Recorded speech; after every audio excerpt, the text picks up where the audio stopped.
Hospitals जहां हम अपनी जान बचाने जाते हैं, लेकिन सबसे बड़ा स्कैम का घर वही बन जाता है।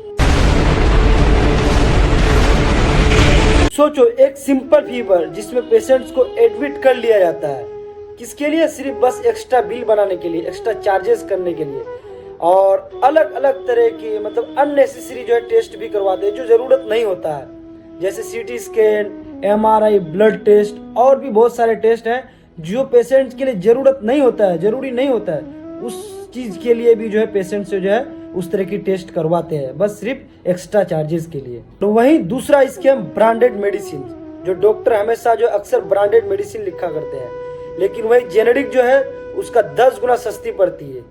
लेकिन डॉक्टर अक्सर ब्रांडेड मेडिसिन क्यों लिखते हैं? क्योंकि इसमें जो है कमीशन बहुत ज्यादा मिलता है, इसलिए जो डॉक्टर ब्रांडेड मेडिसिन ज्यादा लिखते हैं। और हॉस्पिटल का सबसे बड़ा स्कैम यानी one of the biggest scam क्या होता है कि आईसीयू के नाम पे अननेसेसरी एडमिशंस। बताया जाता है कि पेशेंट का कंडीशन जो है बहुत खराब है, पेशेंट को आईसीयू में रखना ही पड़ेगा, इट इज नेसेसरी, ऐसा कुछ बोल के। लेकिन हालांकि कुछ ऐसा कंडीशन होता है जो पेशेंट जो है नॉर्मली होता है, लेकिन फिर भी उन्हें जो है आईसीयू में 2-3 दिन, 4 दिन, 5 दिन इस तरह से रखा जाता है, बस एक्स्ट्रा चार्जेस के लेने के लिए।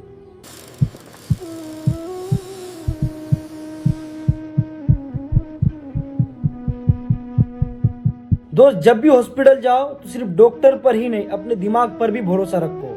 क्वेश्चंस पूछो, कंडीशंस पूछो, उसके बाद अपने हक जमाओ वहां पे जाके। ऐसा नहीं कि हर चीज डॉक्टर पर छोड़ दो, तो फिर जो है ना ये आपके साथ जो है अन्याय भी हो सकता है। इसीलिए जो है खुद पे भरोसा करो, खुद के दिमाग पे भी भरोसा करो। अब कंडीशंस को देखो कि क्या करने से बेहतर रहेगा। वही डॉक्टर बोलेंगे आपको कि आपको जो है कुछ टेस्ट अर्जेंट करना होगा, पेशेंट का जान जो है खतरे में है, और पेशेंट जो है बिना कुछ सोचे समझे पैसे दे देते हैं वो टेस्ट करने के लिए।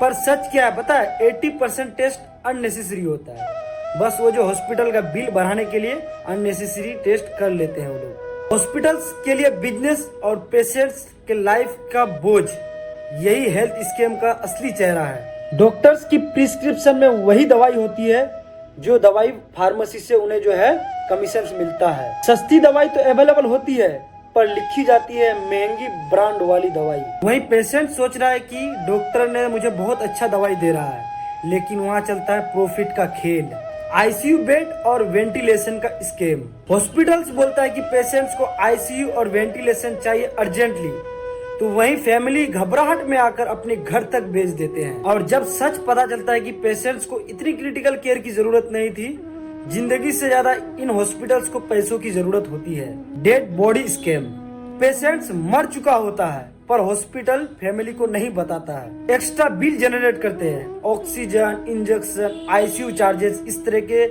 बिल जो है एक्स्ट्रा जनरेट करते हैं। और फैमिली को जब तक पता चलता है तब तक लाखों रुपए का बिल बन चुका होता है। अब सोचो, मरने के बाद भी हॉस्पिटल्स में बिजनेस चलते हैं।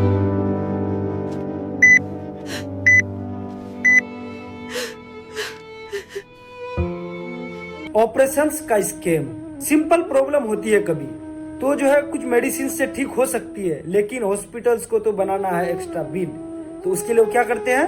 सजेशन करते हैं कि ऑपरेशन करना बहुत जरूरी है और अर्जेंटली ऑपरेशन करना बहुत जरूरी है। एक छोटा सा अपेंडिक्स और लाखों का सर्जरी बिल, और वहीं आदमी डर के मारे मजबूर होकर पैसे दे देते हैं।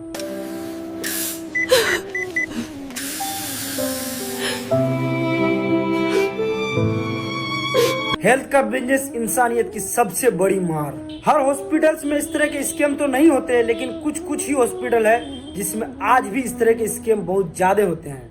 तो इसे जो है इस तरह के हॉस्पिटल्स को हम क्या कहेंगे? हेल्थ केयर इंडस्ट्री बोलेंगे या फिर वेल्थ केयर इंडस्ट्री बोलेंगे?